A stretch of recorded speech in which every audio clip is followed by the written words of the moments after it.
Hi friends, let's put Joffrey Baratheon from the A Song of Ice and Fire series into the spotlight. Joffrey is Robert and Cersei's first son. Well, at first we believe that he's Robert and Cersei's first son. It turns out that Joffrey is actually Cersei and Jaime's first son. King Joffrey Baratheon is neither a true king nor a true Baratheon. He's your bastard son. This quickly explains why he's so mentally unstable. He's a product of incest. For those of you who don't know or who don't remember, Cersei and Jaime are brother and sister. As your brother, I feel it's my duty to warn you. You worry too much.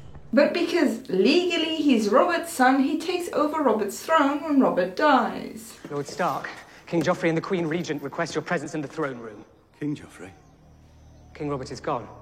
The gods give him rest. As a person, he's a pretty horrific person, and this continues as king. Everyone is mine to torment.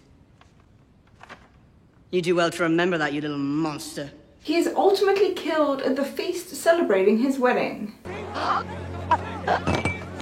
Idiots, help your king! Move away!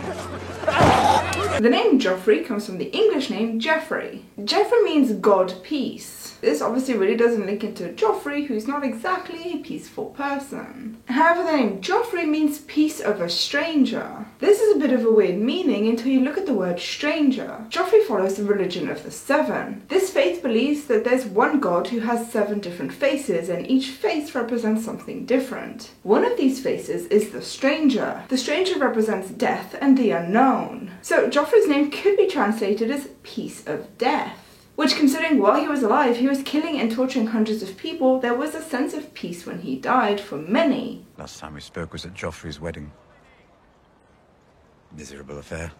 It had its moments. Obviously not really, because then there was all sorts of other issues that happened after his death, but at least he was no longer torturing and killing. Joffrey's legal surname, Baratheon, was made up for this series. The word Bara exists in Norse and in Greek. In Norse, it means big wave, and in Greek, it means barrier from. The word Theon is Greek, and it means God. A lot of fans argue that Joffrey's last name should be Lannister, considering he was born to Cersei and Jaime Lannister. The surname Lannister was made up for this series and doesn't really have any roots anywhere. On the topic of surnames though, technically Joffrey is a bastard child. Cersei and Jaime weren't married when they conceived him, so normally he should have the bastardized name Hill. Joffrey's house is House Baratheon of King's Landing. This is a branch off of House Baratheon where his father is from. The Of King's Landing edition was to show that this was the Royal House Baratheon. This means their sigil was slightly different to House Baratheon's sigil. Their sigil is the crowned stag of Baratheon, black on gold, facing the Lion of Lannister, gold on red. There is a lot of symbolism within this sigil. First of all, the colours used represent wealth with the gold, but also bloodshed, power and war with the red, and death with the black. This tells us a lot about this house. Additionally, lions and stags are natural enemies. Well,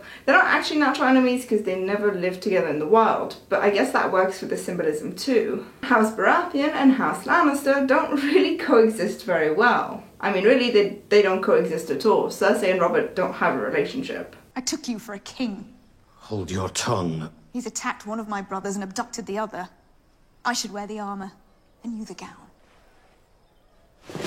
Were lions and stags, the animals, to be placed actually together, the lions would kill the stags. It wouldn't be an easy fight, however. Stags do have antlers and hooves and could really hurt or even kill a lion. This shows how these two houses just cannot work together, they cannot cooperate, and one of them is going to end up killing the other. This is even hinted at in the sigil, where both of the animals are slightly encroaching on the other one's side. The lion's tail and claws are on the side of the stag, and some of the stag's antler is on the side of the lion. You could understand this as they're living in peace and sharing, but there's still that very hard line between the two colours. The words of House Baratheon of King's Landing are the same words of House Baratheon. Ours is the Fury. This is obviously a very aggressive motto. There aren't that many differences in Joffrey's character between the book series and the TV show. The biggest, most jarring, and most confusing difference is his age. His age isn't really mentioned in the TV show until the Battle of Blackwater, where Tyrion says that he is 17. I hear Joffrey plans on fighting.